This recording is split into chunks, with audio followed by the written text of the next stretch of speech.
Barely a day goes by without a new sequel being announced in Hollywood, and in recent times, these are the ones that had most asking, why? Well, money is always the answer, of course, but even so, the majority of the following planned sequels feel so unnecessary and after the fact that you have to question if they even have the potential to turn a profit at all. So with that in mind, I'm Ellie for What Culture, and these are 10 announced movie sequels that shouldn't happen. Number 10, Gladiator 3. It's nothing short of a miracle that Gladiator 2 actually got made after more than 2 decades of trying. And more to the point, that it was actually pretty good, if not nearly as statuesque as its Oscar-winning predecessor. But before the sequel was even in cinemas, director Ridley Scott was busy talking up plans for Gladiator 3, revealing that he actually had a few pages of the script already written. Gladiator 3 will follow on the continuing adventures of Lucius. Yet, considering that Lucius was ultimately one of the more tepid aspects of Gladiator 2, lacking the full-throated gravitas of Russell Crowe's Maximus, are many truly enthused to see more from this character. Moreover, there are the additional hurdles of Scott's age, being 87 years old at the time of press, and the fact that Gladiator 2's gargantuan budget put a huge dent in its box office profits. So Ridley and company should probably just quit while they're ahead and just appreciate that they made a pretty good Gladiator sequel against the odds. Trying to do it again is just tempting fate, really, isn't it?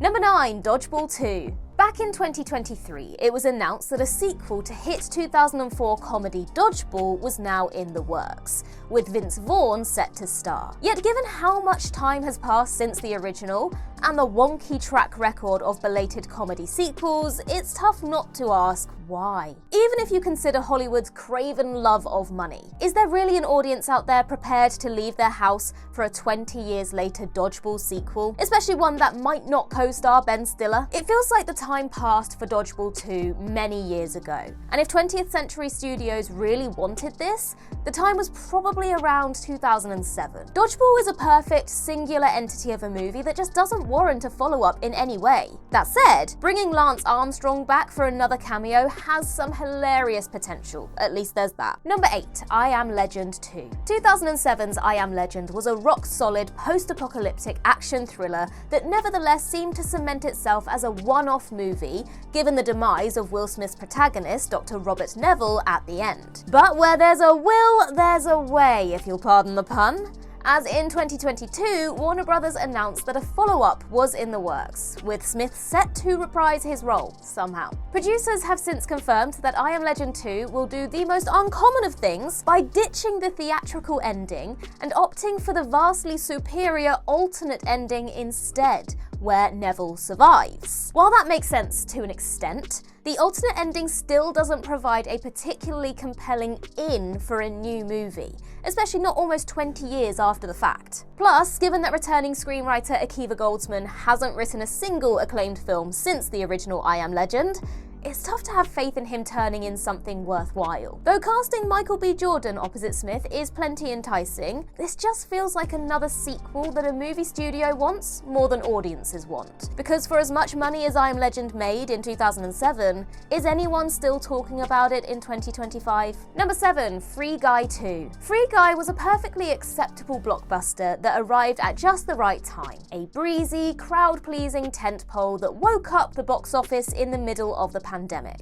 Still, who among us has given Free Guy a second thought since they saw it? It's a fleetingly amusing, popcorn-gobbling diversion while you're watching it, but ultimately substance-devoid cinematic junk food. But of course, its decent box office performance ensured that Disney wanted to fast-track a sequel into production. Yet more than 3 years after release, we're still no closer to Free Guy 2 actually coming to fruition. Though some version of a script was being written in 2022, director Sean Levy revealed in 2023 that the success of Barbie caused them to rework the story to avoid similarities. Furthermore, given the success that both Levy and Ryan Reynolds had recently with Deadpool and Wolverine, they may ultimately prefer to reunite on another Marvel Cinematic Universe project rather than the sequel to a movie that barely cracked $300 million globally. Although, to be fair, that was during the pandemic, so maybe a success after all. Is the world really thirsting for Free Guy to become an outright IP though, rather than a mere fun one-off? I don't think so. Number 6, Orphan 3. Back when a prequel to 2009's cult horror film Orphan was first announced, many questioned the logistics of how lead actress Isabel Fuhrman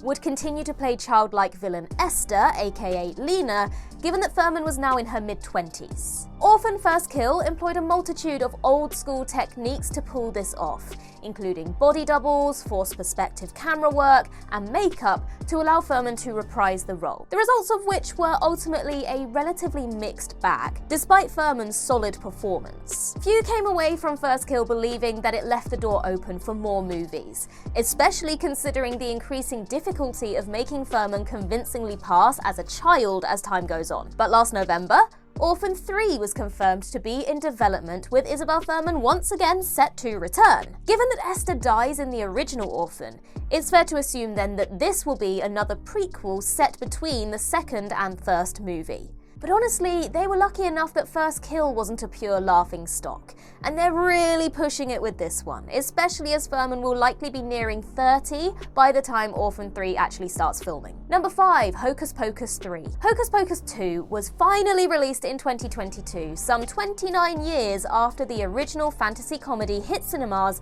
and quickly became a Halloween TV mainstay. It was fine, creatively uninspired, but elevated by the solid performances of returning trio Bette Midler, Sarah Jessica Parker, and Kathy Najimy. Despite scoring mixed reviews, Hocus Pocus 2 was a sizable streaming hit, enough that some analysts questioned why Disney sent it straight to Disney Plus instead of granting it a theatrical bow. Either way though, the performance was enough for Disney to greenlight a threequel, which was being written as of 2023 and will apparently be once again going direct to Disney Plus. All the same, Hocus Pocus 2 wasn't nearly inspired enough to suggest that another sequel is going to be worth it. It managed to coast off the nostalgia for the original and goodwill of the cast, but audiences are likely to be decidedly less forgiving for a third film released shortly after the second. Leaving it at 2 was probably the best option. Number 4, Bill and Ted 4. Along incredibly similar lines, Bill and Ted also managed to get away with one not bad, egregiously belated sequel, enough that the cast and crew are now trying their luck at another. Bill and Ted Face the Music was finally released in 2020, almost 30 years after Bill and Ted's bogus journey. But even before it came out,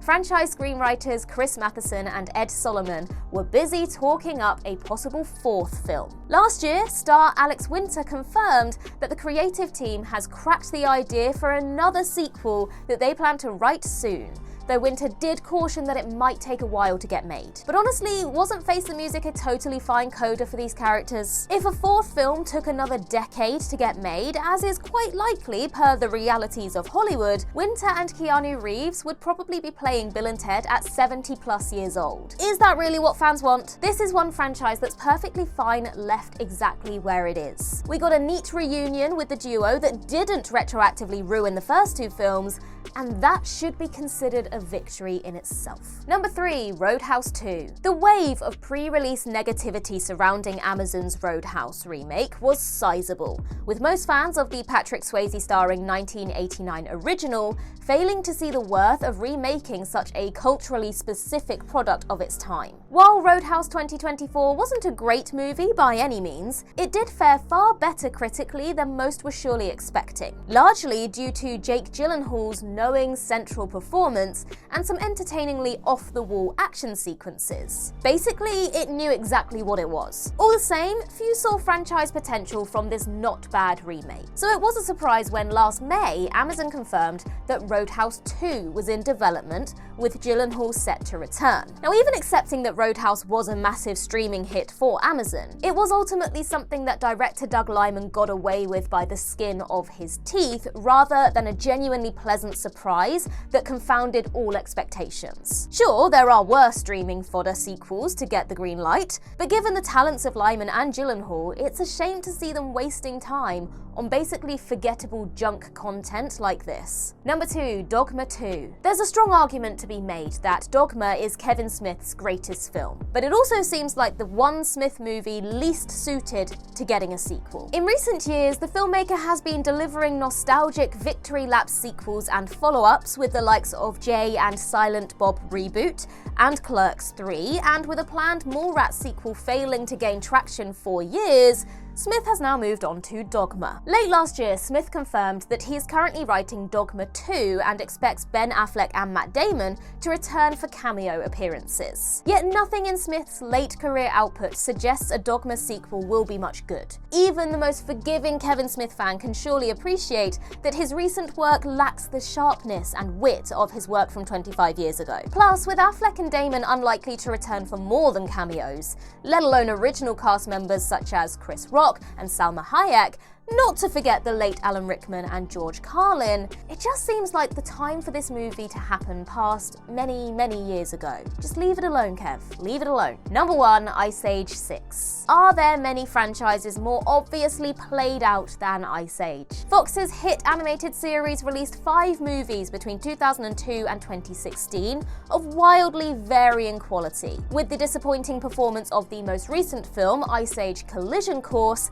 suggesting audiences had tired of the formula. The final nail truly seemed to be hammered in when Studio Blue Sky was closed by Disney in 2021, after which they produced a direct-to-streaming spin-off, The Ice Age Adventures of Buck Wild, which was widely panned by critics and fans alike. But last September, franchise star John Leguizamo confirmed that Ice Age 6 was indeed happening, with all original cast members returning, and a theatrical release set for December the 18th, 2026. It's tough to be even remotely enthusiastic or optimistic though, given that the only genuinely good Ice Age movie is the first one, with the 4 mainline sequels ranging from passable to terrible. There's no juice left to be squeezed from this franchise, creatively speaking at least. And so Disney probably should have just let it die with Blue Sky, but you know, money.